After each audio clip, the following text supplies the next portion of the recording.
just something I thought I might post up and share with the community, something you should be aware of. If you are trying to replace your funky switch knobs, you need to be sure that the ones that you get have just make sure that that little grub screw is right down the bottom, because the posts on these wheels, both the Neo X Hub and the GT Neo, are very, very short posts. And if you get a funky switch knob with the post up as high as this, you can sort of see that that's right. It's almost up in the middle of the shaft there.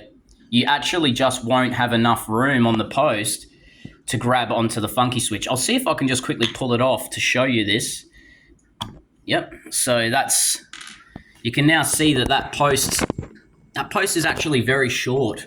And so when you put this on, it basically just bottoms right out, and you can fasten it, and what you'll be left with is a rotating, encoder, and you'll basically only have a two-way switch then.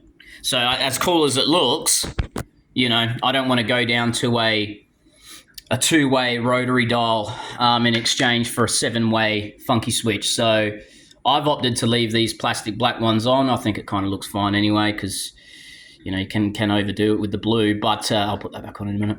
But yeah, the point is if you do decide you want to change them, just be certain that you've got ones like, I'll give you a little bit more footage of this one. You really want that grub screw right down the bottom there. And as long as it's right down the bottom, you shouldn't have any issues. See, these ones work fine.